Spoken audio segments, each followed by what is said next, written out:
Hey friends, it's Lauren. Thank you so much for joining me back in my craft room today. I'm really excited because I have one of the Spellbinders card maker stamp collection sets. This one is called New Start. They sent this to me to create with, and I have some ideas. I'm also bringing out my Glimmer of the Month kit from this November, as well as the hot foil that comes with it. I have an embossing folder, which is called Plaid Company, and then I will also bring out later the Geometrical Floral Frames large die set. So let's get going with our stamping. We're going to be stamping out all the butterflies, and I'm stamping on one of the Color Splash watercolor sheets from Spellbinders.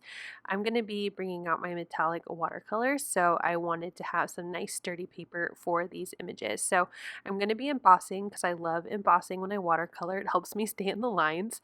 So I used my embossing buddy, which just has like cornstarch or baby powder in it, just to help keep the powder from sticking in places I don't want it to stick.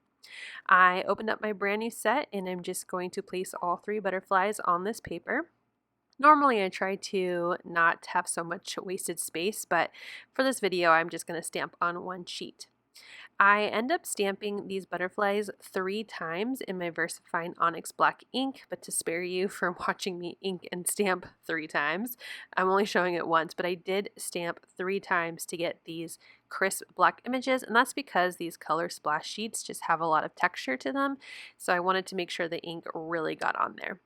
I'm going to be using an ultra fine embossing powder in clear because I want my butterflies to be black, and then I am using my heat gun to melt that powder down. Once it's cool, I'm just using a Swiffer cloth to wipe up any of that excess powder.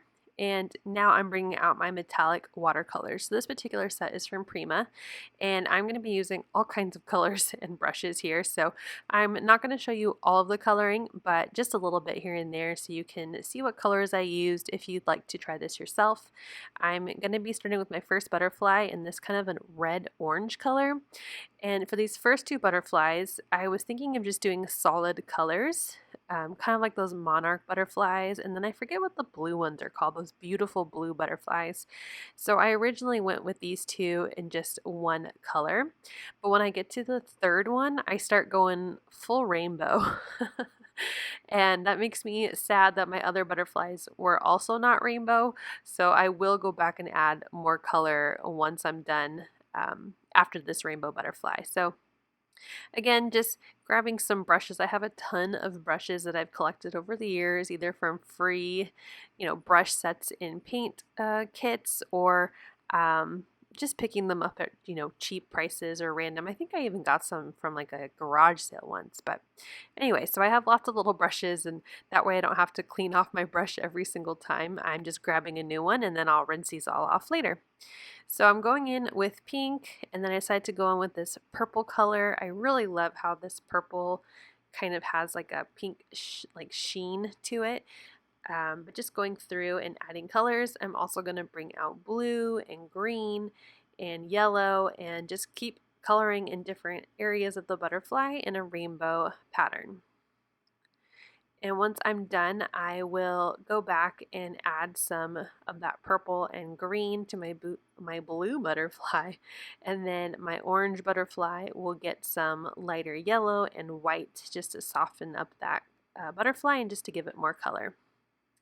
So going through with these metallic watercolors, they're super shiny. I'll hold it up at the end and you'll see how much shimmer these butterflies have. You can kind of see it here. I'm going a little fast. I do speed up my videos 2 times, so don't think that I'm coloring this fast. I'm not a very good watercolorist. I'm not a perfectionist. I like just throwing down color, especially watercolor. I like it messy. I think it looks really pretty and more fluid when there's not any like straight lines, which is really odd for me because I'm very type A and straight lines are my favorite. But anyway, I'm going to be finishing up my watercoloring now. I'm just using a paper towel to pick up any excess water, and I'm really liking how they're looking.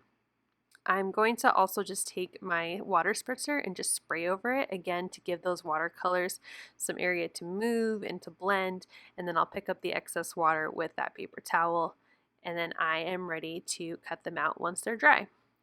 So I'm gonna put my watercolors aside, clean those brushes, and I grab my little scissors. These are my favorite scissors ever to fussy cut out all three of these butterflies. I could have used my Scan and Cut, but I just thought it'd be easier to cut around them. And it didn't really take too long. They're pretty easy images to cut around. Just be careful of those antennae and the little legs. So I like giving my butterflies some dimension, so I'm just using my hands to kind of curve the wings a little, and you'll see when I glue them down, it looks like they're popped up without actually being popped up because there's some dimension to them. So now I'm going to work on my background. I'm bringing out that Plaid Company embossing folder, and I'm grabbing some gray ink, and I'm just tapping and swiping onto one of the sides of my embossing folder. I'm putting an A2 size white piece of cardstock inside and trying my best to gently close it so I don't smear any of my ink. Now, I did use my Gemini to do this embossing, and for some reason I'm not a huge fan of embossing with my Gemini. I think there's just too much pressure and my sandwich isn't right.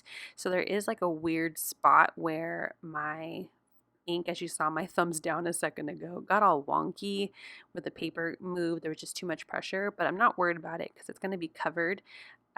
Next time I really just need to probably get out my manual die cutting machine and use it, or maybe just do some research and find a better way to emboss with my Gemini Junior.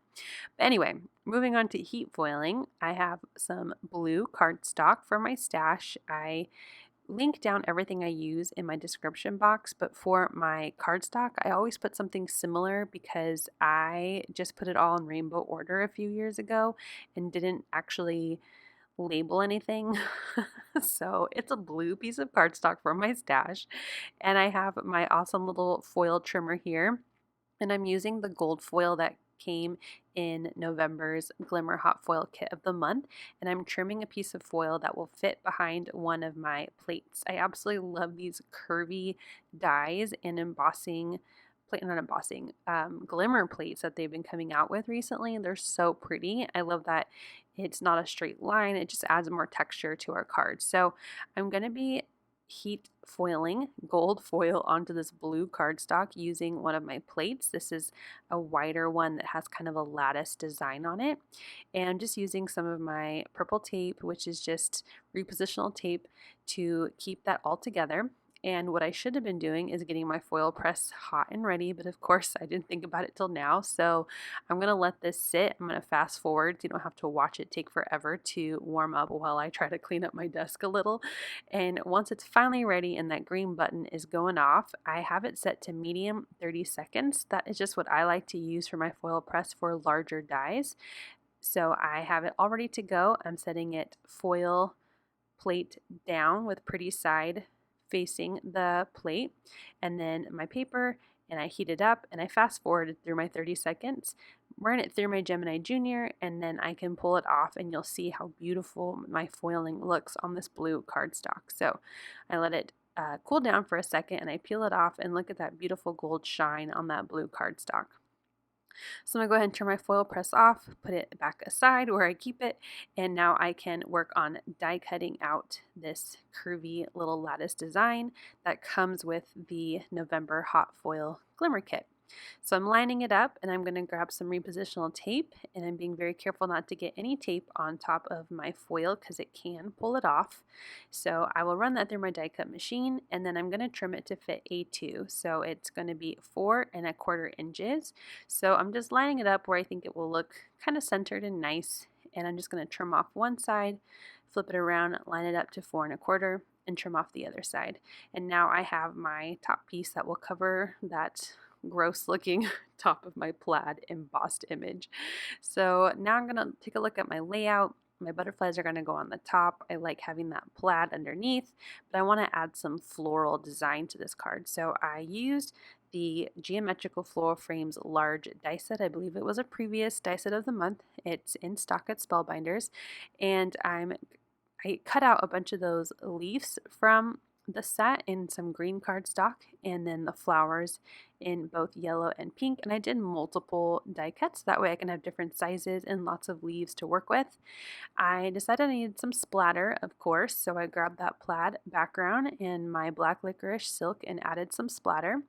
I needed it to dry a little faster than it was, so I just grabbed my heat gun just to help speed up that process.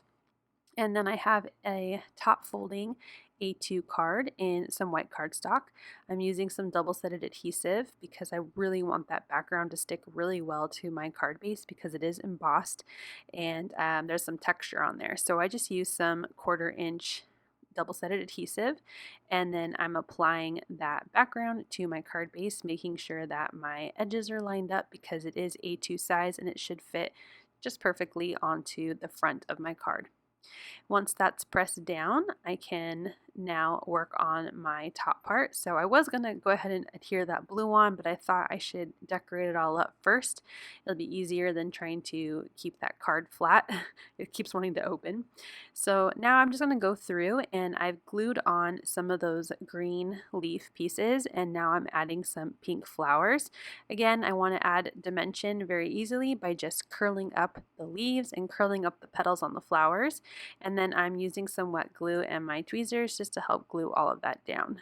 So I curled up the ends of the flower petals, and then you'll see here how I do the leaves, just kind of using my fingernail to just add a little bit of dimension to those leaves. And then my tweezers help me hold the piece down because it's so dainty, and I have a wet glue with a metal tip, a fine tip. That's what I was looking for, a fine tip. And I'm just adding them down and gluing them down so I think it looks really pretty, following the edge of that lattice so it curves along with the design. And I cut the flowers out of pink and yellow so that way I can add yellow centers to my flowers. And now I can pop it up onto my card base, but when I was looking at it, it was like, it needs splatter. So I'm grabbing my sparkle silk and I'm splattering a bunch of sparkle silk on there. It will dry back a little bit. It looks a little dark right now on the blue, but it will dry back to be this beautiful sheen sparkle.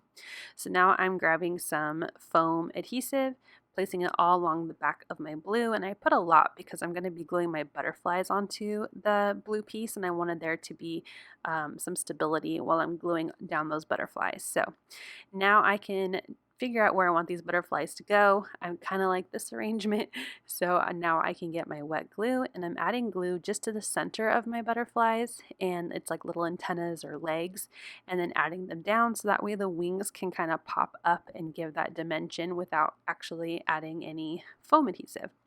So I have my rainbow butterfly, and now I have my bluey butterfly. And again, just just adding glue to where the center of the butterfly would be, so its body, and that way the wings pop up. And finally, my little orange butterfly, the antenna and the center, and then gluing that down. So now that my butterflies are glued down and I'm really liking how my card's coming along, I need to add a sentiment. So I grabbed some white cardstock and I'm grabbing some Versamark and some gold embossing powder, and I'm going to emboss my sentiment. Again, more shine and shimmer on this card.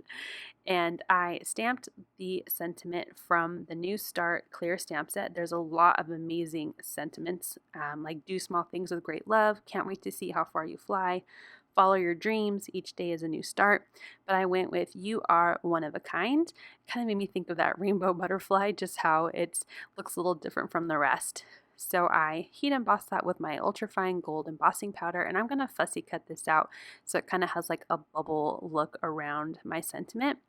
And once that's done, I will grab some foam adhesives and I will add some foam squares to the back of my sentiment, so that way it's popped up along with the blue. It's kind of on the same level. And I'll peel off all those little release papers, and I'm going to glue it right in that little kind of roller coaster looking arch of my card, and I think it looks really nice in there. It's a perfect fit. That sentiment is just wide enough. So here is a final look at my card. Can you see all that shimmer? Is it shimmery enough? I love it. I think it turned out really awesome, and it's such a beautiful stamp set. I hope you'll go check it out. You can use the links down below in my description, and I hope if you like this video, you'll hit that like button, and if you're new here, I hope I've inspired you to subscribe and come back. Thank you so much for watching, and have a wonderful day.